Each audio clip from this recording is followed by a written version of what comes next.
Demi, I would love to hear Yes. from you because you have a color cosmetic line.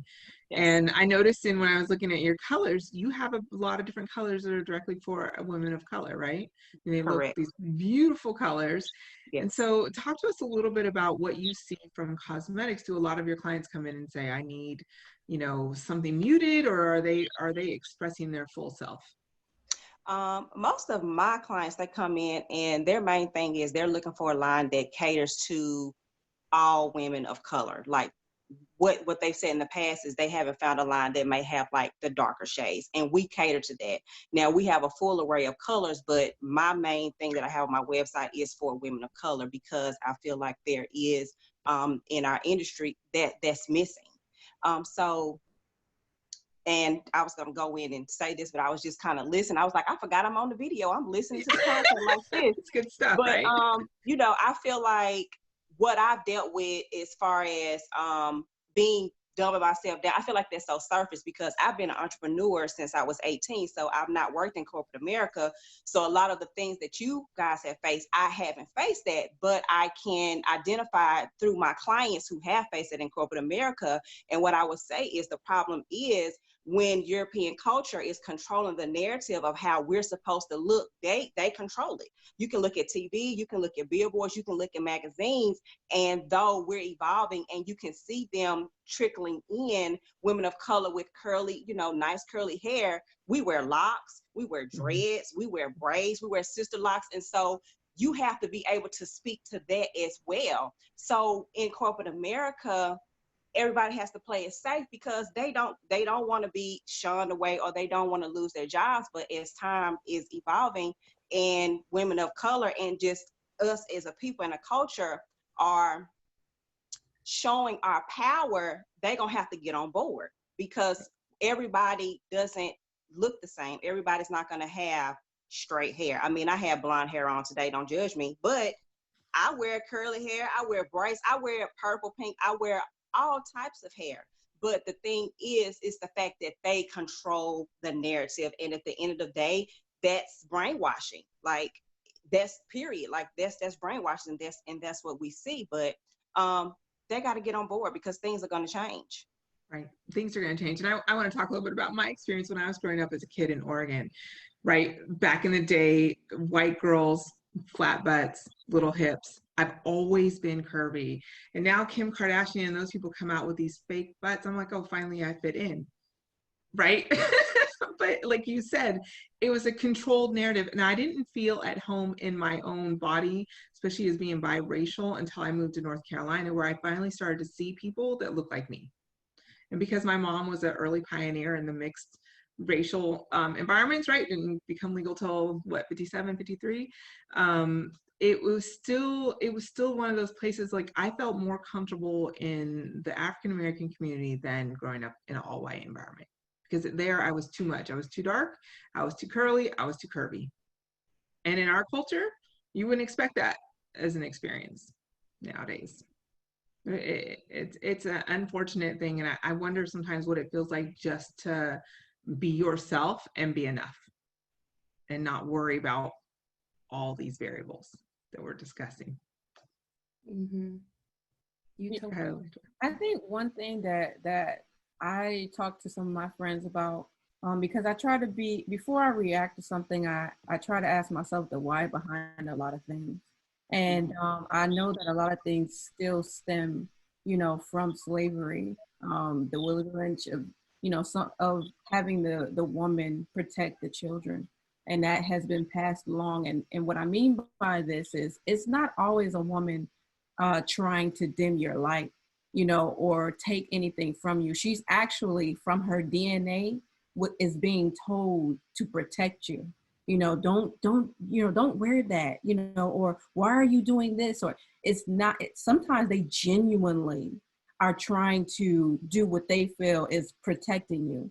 And by you being yourself and not reacting, and she's not, not thinking she's hating or trying to take your crown from you, you teach her, it's a new day and age. Let me show you by being me how to possibly be you. Because I can tell, that you might want to be yourself. So continue to be yourself.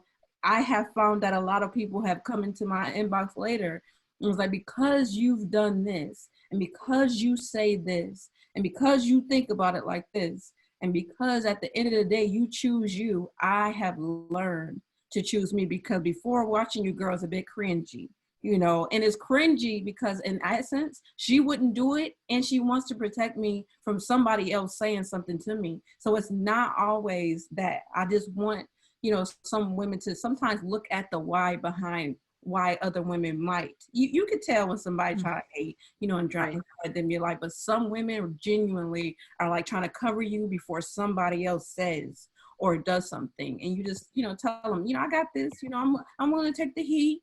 You know, I know they're going to say something, you know, about me talking like this, you know, and supposed to be an entrepreneur and a business owner. And I can't believe you posted that. Believe it. Read it again, you know. You know, Demi, you hit the nail on the head. It's brainwashing. Those people that you're describing, Electra, are brainwashed. And that's why the Electras of the world are so important, because it takes people like you really pushing us forward and letting those people know, yes, you've always been taught this, and this is what's ingrained in you, but this is not it. And this is not what your story. This is not what you have to, how you have to live and what you have to embrace as your faith. So it's brainwashing at its finest. But Dr. Anika, I just want to build on that, because I think about the women, the young girls who, based on what you were talking about, Melody, who are called fast, right? And who were, you know, in, I think, the effort to protect them, were shamed into covering up and shamed into not feeling okay with their bodies. And, you know, I remember learning, and I never understood this, talking about makeup and beauty standards. A woman who wears red lips and wears red nail polish is, you know, she's out there in the street, she's sexually active, she's too much. I never understood that. I was like, I don't. So the color red, I mean, is that the signal for come have sex? Like, I don't get it. But these are the things that, you know, we get told to try to tame us. And I think about you, Dr. Anika, because, you know, you've got these lashes, and the lashes are, you know, considered eccentric, and they're flamboyant, and they're, oh, you know, like Demi and others have mentioned, too much. And like, you're bringing something that some people consider too much in the industry, too flashy. And you're saying, here go your work lash, and here go your, you know, after dinner lash. Like, there are ways that we can look at those standards and twist them and own them and make them our own. And I think that's the power of having the voice that so many of you all have mentioned, especially as entrepreneurs, because at the end of the day, we're creators, and we get to say what we don't like about how we've been taught, or what the expectation or the standard of beauty has been that ain't working, and say, now how do we flip that thing and make it something that we can be proud of and say, yeah, I'm standing in my truth right here with my lashes on. Boom. It reminds me of the Serena Williams thing in her professional, you know, in her profession, wearing a bodysuit, you know what I'm saying?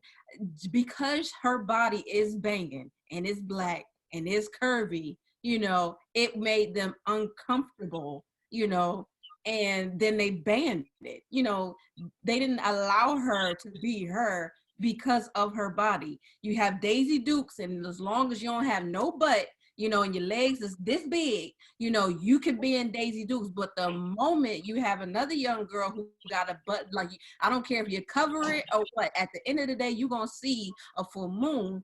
She has an issue, you know, and it just stems from so many things. And at the end of the day, I'm just glad that there's so many of us that have now jumped on to protect, you know, women like that. Like, you know, at the end of the day, her body, it just say she fine, and that you was looking at her and you was uncomfortable because how much you loved it. How about that?